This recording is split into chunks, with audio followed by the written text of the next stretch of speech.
Hello दोस्तों, मैं हूं मधु और आप देख रहे हैं मेरा चैनल ट्विंस मम्मा। पहली बार जब मेरे छोटे से जियान एंवियान ने सोफे को पकड़कर उस पर चढ़ने की कोशिश की थी, मैं आपको क्या बताऊं, हम सब इतने खुश थे। We were emotional as well as astonished to see कि वो कितनी जल्दी बड़े हो रहे हैं और कैसे हमें कॉपी करके एक सोफे पे चढ़कर बैठने की कोशिश कर रहे हैं। लेकिन skip ahead several weeks, or I would say several months, अब my twin toddlers, they hold on to each and every vertical thing whatever they get on their way, और उसको पकड़कर वो बस ऊपर चढ़ने की ही कोशिश करते रहते हैं। And it has become a big tension for all of us. Now I'm more worried than happy कि कहीं ये गिर न जाए और इन्हें कोई चोट न लग जाए। मतलब छोटी मोटी खरोच हो तो ठीक है, बट अगर गिर जाए और कुछ सीरियस सी इंजरी हो जाए फिर क्या होगा। वैसे भी जिस प्रोफेशन में मैं हूँ, रोजाना ओपीडी में कम से कम 4 से 5 केसेस तो मैं देखती ही हूँ जिसमें ऐसे टोडलर्स के रिस्ट या एल्बो में कोई इंजरी होती है या फिर फ्रैक्चर्स होते हैं।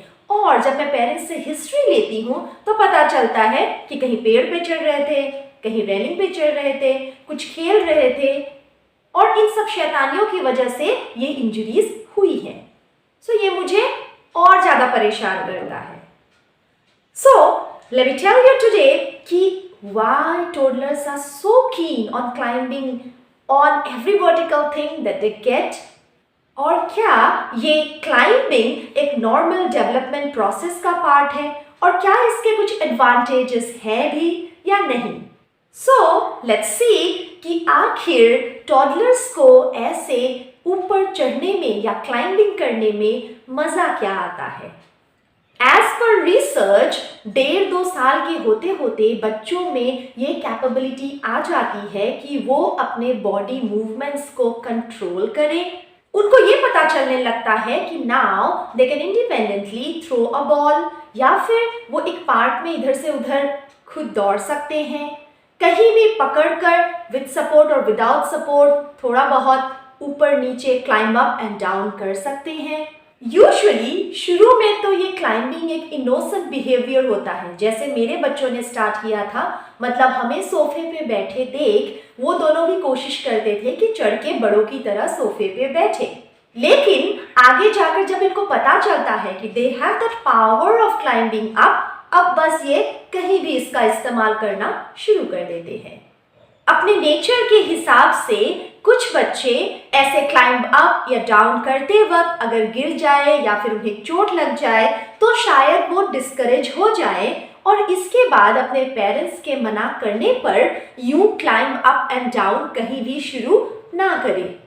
लेकिन अगर आपके बच्चों की पर्सनैलिटी मेरे बच्चों की तरह है, मेरे टॉडलर्स की तरह, तो फिर बस एक बार उन्होंने ये कला सीख ली फिर चुप नहीं बैठेंगे। कहीं भी कभी भी किसी भी चीज़ को पकड़कर वो ऊपर चढ़ने लगते हैं या फिर उतरने लगते हैं और उनको ये एहसास नहीं होता कि जिस फर्नीचर या जिस भी चीज़ को पकड़कर वो चढ़ रहे हैं उसमें स्टेबिलिटी कितनी है, तो चोट लगने की रिस्क काफ़ी ज़्यादा होती है। मैंने उन दोनों को मना करके भी देख लिया। अक्सर क्या होता है इस एज में, आप जिस चीज़ को मना करते हैं बच्चे उस चीज़ को ज़्यादा करते हैं ताकि वो आपकी अटेंशन गेन कर पाए। और वैसे भी अगर हम क्लाइंबिंग की बात करें तो ये एक फिजिकल एक्टिविटी है, तो मुझे नहीं लगता कि हमें अपने बच्चों को इससे रोकना चाहिए। सो अभी मैं क्या करती हूँ, उनको अलाउ करती हूँ अगर वो चाहते हैं कहीं चढ़ना, but I make it sure कि मैं या हमारे घर के कोई बड़े उनके पास रहें ताकि वो गिर ना जाए या फिर उन्हें चोट लगने का खतरा कम हो। इसके अलावा अगर वो कुछ और फिजिकल एक्टिविटी में एंगेज हो तो हो सकता है कि वो ये घर के दीवारों पे या चेयर टेबल्स पे ना चढ़े। इसके लिए मैं उन्हें वीकेंड्स पे किसी खुली जगह पे लेकर जाती हूँ, पार्क या फील्ड हो गया, और वीकडेज को जब बाहर लेकर जाना पॉसिबल नहीं होता तो सुबह शाम इधर टेरेस पे या फिर अपार्टमेंट के नीचे ही हम उन्हें थोड़ा दौड़ने या खेलने के लिए अलाउ करते हैं, सो दैट उनकी फिजिकल एक्टिविटी बने रहे। वो टायर्ड हो जाते हैं तो ज़्यादा शैतानियाँ नहीं करते हैं। Now in times of this कोविड-19 आउटब्रेक वंस अगेन कभी कभार पॉसिबल नहीं होता कि मैं उनको बाहर लेकर जाऊं। अब नया एक्टिविटी उनका क्लाइंबिंग का शुरू हुआ है atop the piled up blankets.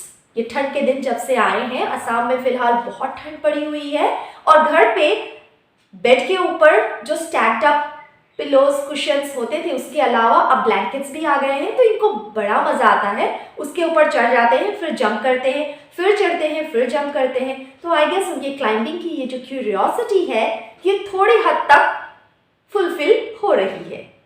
So as a mom of twin toddlers मैंने खुद को ये समझा लिया है कि मैं उनको एक जगह पे बिठा के नहीं रख सकती। बस आई मेक इट श्योर कि वो जो भी एक्टिविटी कर रहे हैं वहाँ पे कोई एडल्ट ज़रूर हो और उन्हें चोट ना लगे।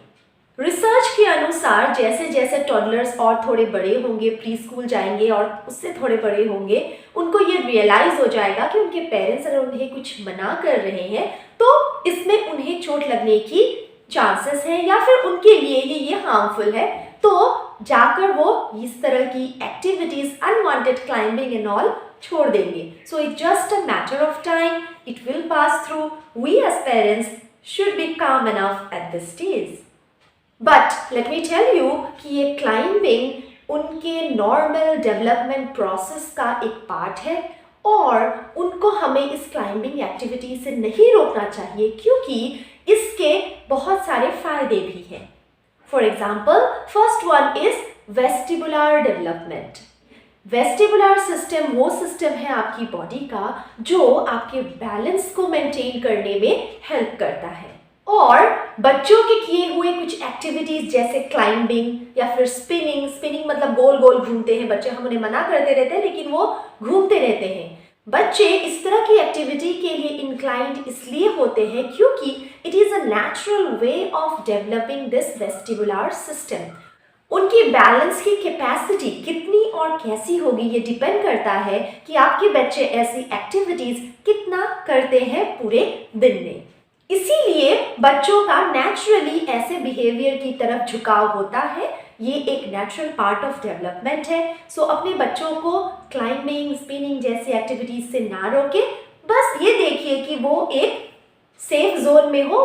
अगर वो गिर भी जाए तो उनको ज़्यादा चोट ना लगे या फिर होपफुली आप कैपेबल हो उनको गिरने ना देने से। इन एक्टिविटीज से उनका बैलेंस बढ़ेगा और throughout life physical activity करने की कैपेबिलिटी भी बढ़ेगी। दूसरा रीजन है risk taking play. According to psychologist, risk play या फिर ऐसे खेल खेलना जिसमें रिस्क हो, ये भी एक पार्ट ऑफ साइकोलॉजिकल डेवलपमेंट होता है बच्चों में। जब बच्चे कोई रिस्की खेल खेलते हैं जैसे ऊपर चढ़ना या उतरना, उनको इस बात का एहसास होता है और वो सीखते हैं कि कैसे सावधानी बरतनी चाहिए, कैसे खुद को गिरने से बचाना चाहिए और इन द लॉन्ग रन इससे उनका कॉन्फिडेंस बिल्डअप होता है। So moral of the story is वो गिरेंगे तो ही सीखेंगे, तो ही उनके कॉन्फिडेंस में इजाफा होगा। सो साइकोलॉजिस्ट का भी ये मानना है कि क्लाइंबिंग के अपने ही साइकोलॉजिकल डेवलपमेंट के बेनिफिट्स हैं। तीसरा एडवांटेज जुड़ा हुआ है मेमोरी एंड कॉग्निटिव फंक्शन से। रिसर्च में ये भी पाया गया है कि क्लाइंबिंग आपके बच्चे के कॉग्निटिव फंक्शन को एनहेंस करता है। कॉग्निटिव फंक्शन होता है विचार, अनुभव और इंद्रियों के माध्यम से ज्ञान प्राप्त करने की मानसिक प्रक्रिया। इसके साथ साथ स्मृति शक्ति या मेमोरी का भी बेटरमेंट होता है while activities such as climbing। चौथा और सबसे नोन एडवांटेज है क्लाइंबिंग का कि ये एक अच्छा एक्सरसाइज है जो आपके बच्चे के स्ट्रेंथ और कोऑर्डिनेशन को बढ़ा सकता है। एज अ फिजियोथेरेपिस्ट मैं ये पूरे कॉन्फिडेंस से कह सकती हूँ कि क्लाइंबिंग आपके बच्चे के मसल्स को स्ट्रॉन्ग बनाएगा और उसके मोटर स्किल्स को बेहतर बनाएगा। Toddlers do crave for challenge. उनकी छोटी छोटी हड्डियां और मांसपेशियों में ये एंशियसनेस रहती है कि उसको मजबूत बनाना है, और उनका ब्रेन चाहता है कि इन मूवमेंट्स को वो मॉनिटर करे और उन्हें बेटर कंट्रोल करना सीखे, सो दैट ये उनके आने वाली जिंदगी में फायदेमंद रहे। इसके अलावा क्लाइंबिंग एक ऐसी एक्टिविटी है जो आपके बच्चे के पर्सपेक्टिव को चेंज करता है। मतलब एक 2-2.5 फीट का बच्चा अगर एक स्टूल में या फिर एक सोफे पे या चेयर पे या टेबल पे चढ़ जाए, उसको एक अलग लेवल से दुनिया दिखती है। सो उसके पर्सपेक्टिव को चेंज करने में भी ऐसी एक्टिविटीज का हाथ होता है। बाय दिस डिस्कशन आपको ये समझ में आ गया होगा कि आपको अपने बच्चे को रोकना नहीं है, बल्कि उन्हें एक सेफ एनवायरनमेंट प्रोवाइड करना है जहां वो इस तरीके के फिजिकल एक्टिविटीज कर पाए, rather than going for screen time and sitting idle. इससे उनकी मानसिक एज वेल एज शारीरिक डेवलपमेंट सही होती है। ऐसे ही पेरेंटिंग रिलेटेड टॉपिक्स के लिए मेरे चैनल को सब्सक्राइब कर लें और लाइक, शेयर एंड कमेंट करना ना भूलें। इससे मुझे आगे भी ऐसे वीडियोस बनाने की प्रेरणा मिलती है। See you soon. Till then, take care.